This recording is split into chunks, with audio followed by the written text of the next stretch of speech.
Season 2 bab ke-68.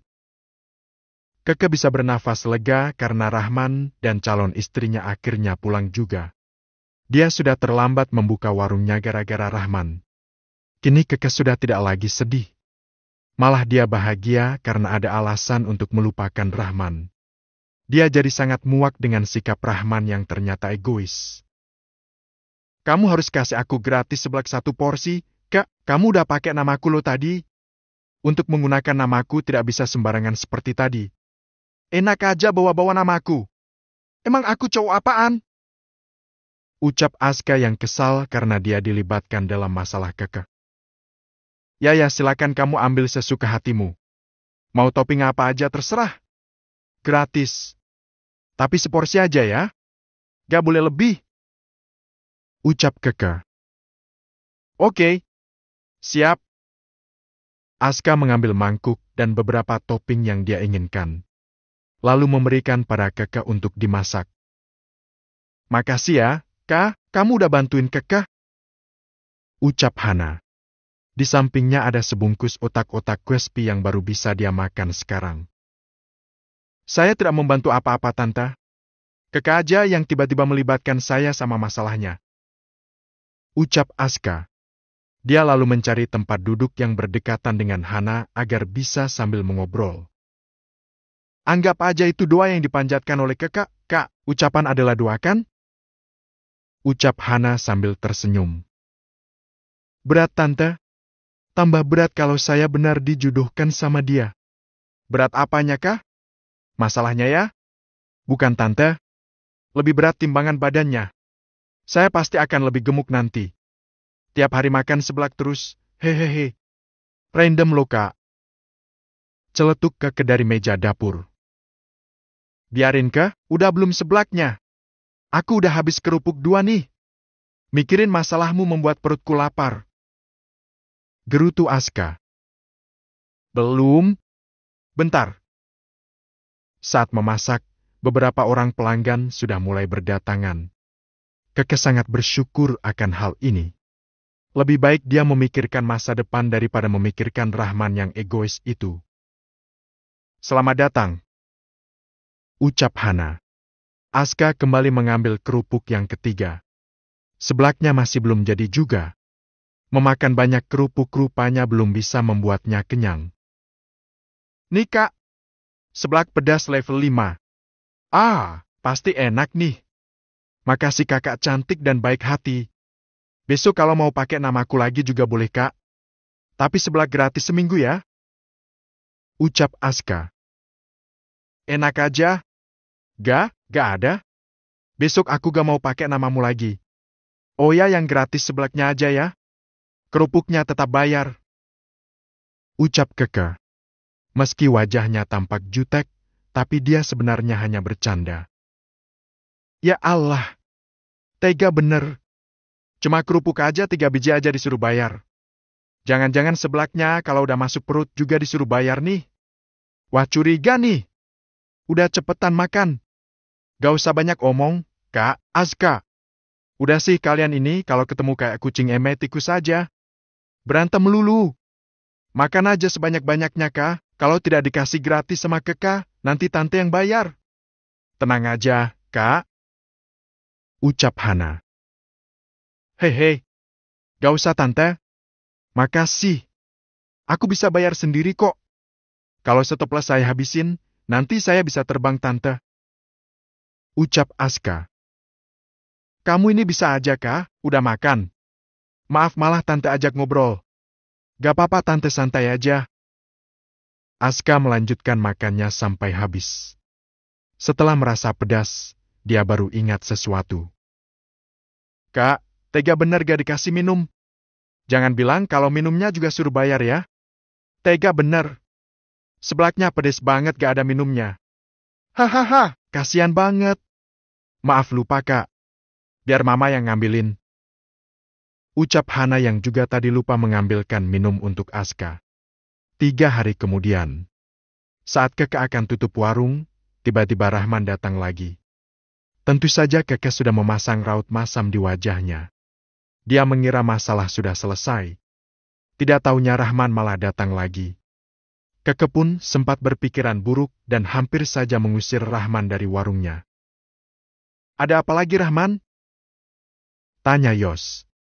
Dia pasang badan untuk menemui Rahman. Dia tidak ingin Keke bertemu dengan lelaki ini lagi. Maaf Pak Yos. Saya tidak ingin hubungan jual beli di antara kita jadi renggang hanya karena masalah ini. Tutur Rahman. Dia tahu Yos pasti masih sakit hati dengannya.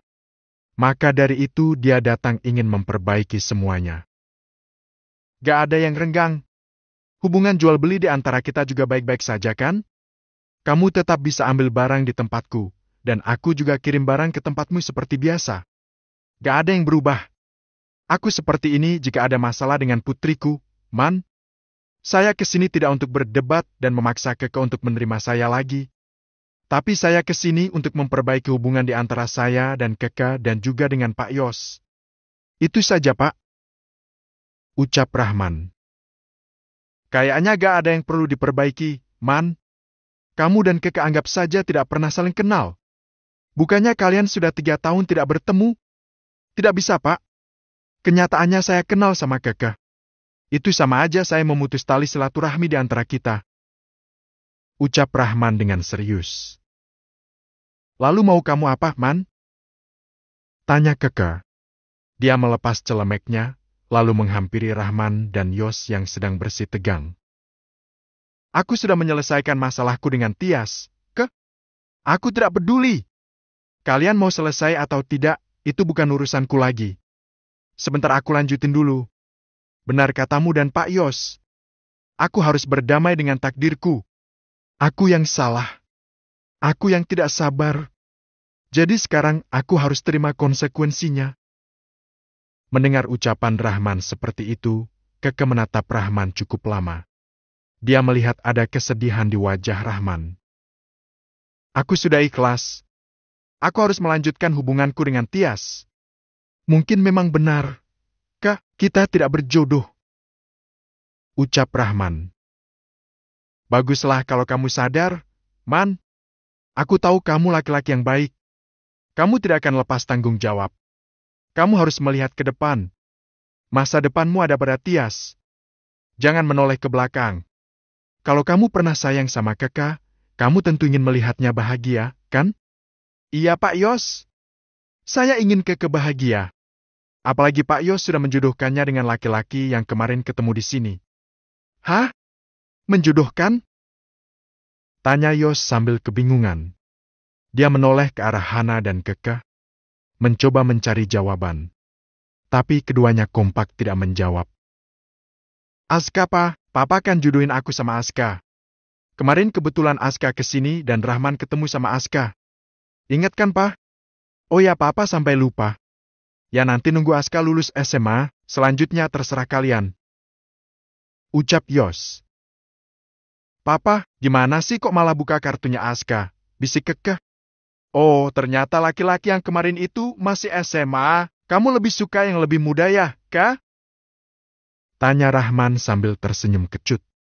Seolah dia masih belum rela jika Keke akan dimiliki laki-laki lain. Gak, cuma kebetulan aja dijodohin Papa sama yang lebih muda. Ya salah kan?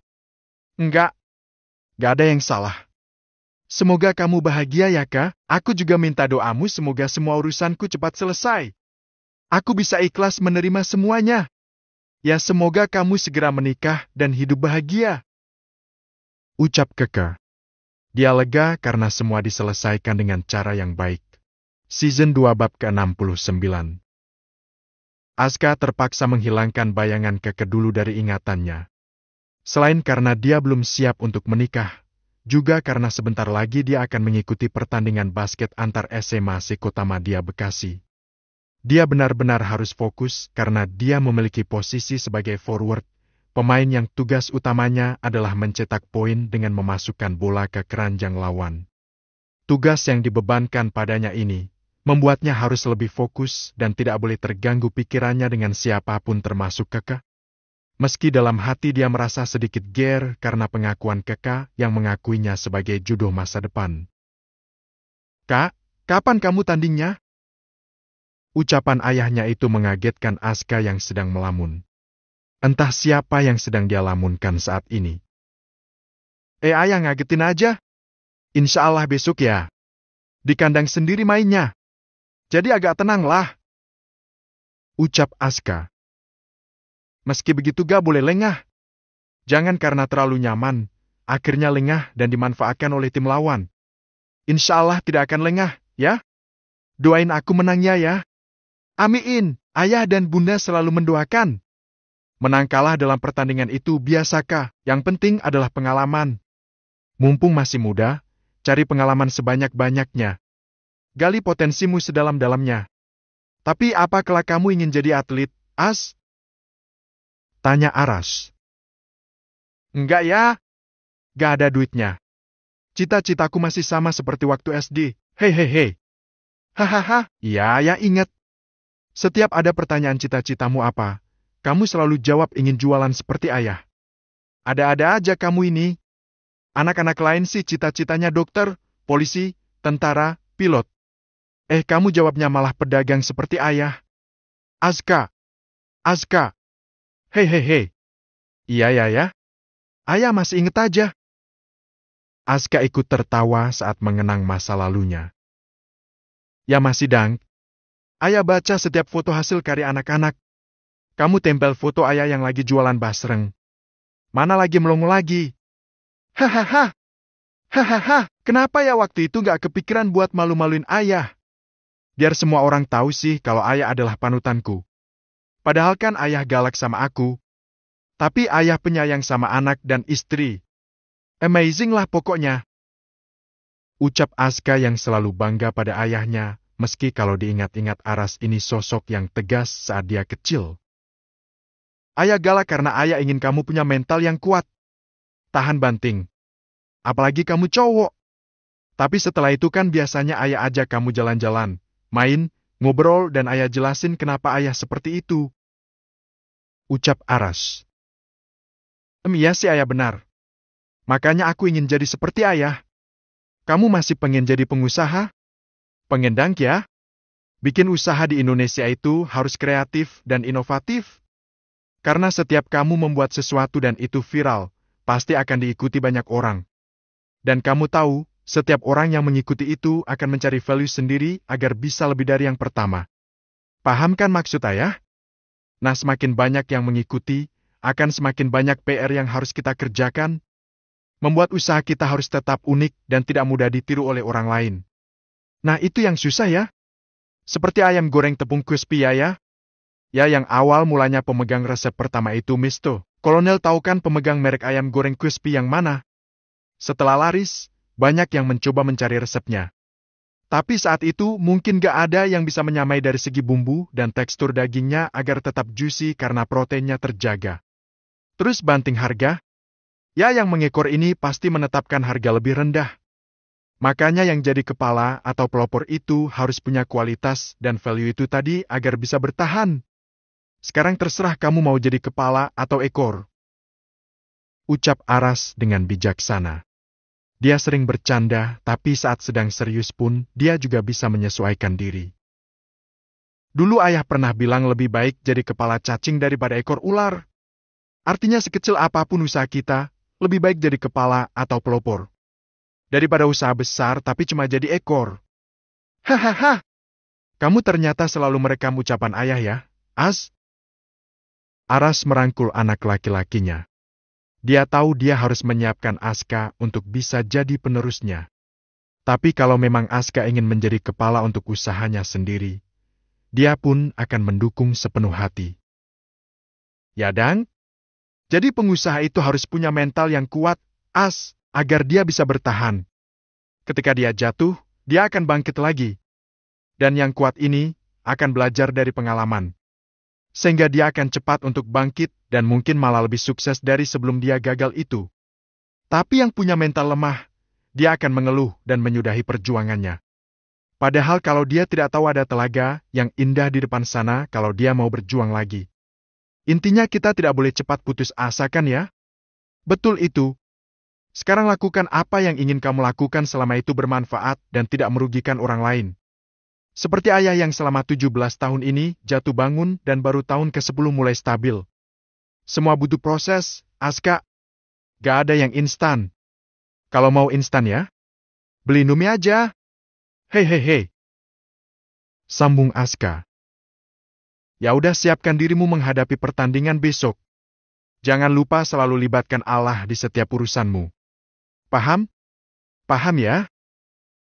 Aska menatap kepergian tahun berapa ayah Anda dari lahir? kamarnya. 1974. Dia menghela Apakah Anda nafas membawa panjang. KTP? Bawa nih. Dia Ada apa? bersyukur Coba download punya ayah Easy yang seperti Arash. Wow, saya punya Selalu limit terbuka 35 dan juta. memotivasi dirinya. Halo, tahun berapa Anda Meski lahir? dulu dia pernah 1986. menaruh benci Apakah dan Anda takut membawa pada KTP? sang ayah Tentu, karena ada apa? galak. Tapi sekarang dia paham, seorang laki-laki emang harus kuat, mental juga harus kuat. Karena dia ditakdirkan jadi pemimpin. Keesokan harinya. Hari ini Azura mengajak Keke dan Bilqis datang ke pertandingan basket yang salah satu pemain yang akan bertanding adalah Aska. Kenapa mengajak Keke juga? Karena Azura ingin memberi kejutan pada Aska agar Aska lebih semangat. Jura, emang mau lihat siapa sih? Gebetanmu? Tanya Keke. Karena hari Sabtu, jadi dia tidak ada kuliah dan bisa datang menonton pertandingan bersama Azura. Ada deh. Udah duduk aja, Kak. Nanti kita lihat siapa yang main. Kak Bilqis, si Ryan gak jadi ikut. Gak jadi. Katanya Rembu lagi sakit. Gak mau makan. Aneh-aneh aja tuh anak. Ucap Bilqis. Keselak sendal jepit kali ya? Tebak Keke sambil bercanda. Ya makanya kalau buang sandal jepit jangan sembarangan, Kak. Hahaha. Mereka bertiga tertawa bersama. Beberapa menit kemudian, kedua tim yang akan bertanding dipertemukan di tengah lapangan indoor. Mereka semua tampak keren di mata para gadis. Awalnya Keke biasa saja sampai akhirnya dia mengamati dengan jelas sambil mengucek mata. Ada si bocil juga ternyata, kita mau lihat Aska? Tanya Keke terkejut. Ayo mau kemana? Gak boleh pergi. Di sini aja. Ucap Azura sambil menarik tangan Keke. Kenapa gak bilang dari tadi? Season 2 bab ke-70. Keke terpaksa duduk di tempat karena Azura dan Bilqis yang memaksanya. Dia melihat pertandingan itu hingga selesai. Setiap kali Aska mencetak gol, Aska selalu melambaikan tangan sambil tersenyum. Entah pada siapa. Setiap kali Aska tersenyum, banyak sekali gadis-gadis yang bersorak kegirangan. Aska, we love you. Aska. Teriak para siswi yang duduk tak jauh dari tempat duduk Azura, Keke, dan Bilqis. Norak. Ucap Keke lirih. Norak apa cemburu nih? Goda Azura, menyenggol lengannya sambil kipas-kipas karena gerah. Sorry ya. Aska. Si bocil tengil? Nomor way? Ucap Keke sambil memalingkan wajahnya. Jangan kebangetan kalau benci sama orang ke. Ucap Bilqis yang juga tersenyum. Dia juga senang menggoda sahabatnya itu. Kalian sengaja ya ingin menggodaku. Kenapa sih harus dijodohin sama Aska? Gak ada yang lain. Paling gak yang seumuran sama akulah. Lihat aja fansnya Aska. Ciwi-ciwi yang masih unyu-unyu. Hadiah. Biarpun banyak fansnya, tapi Aska sukanya sama yang lebih dewasa. Kak, emang gak nyadar Kak dari tadi Aska melambaikan tangan ke arah kita? Itu pasti ditujukan spesial buat kamu, Kak. Sok tahu kamu, Zur. Galah. Tuh eme cewek yang di depan itu kali. Keke menunjuk siswi yang duduk paling depan.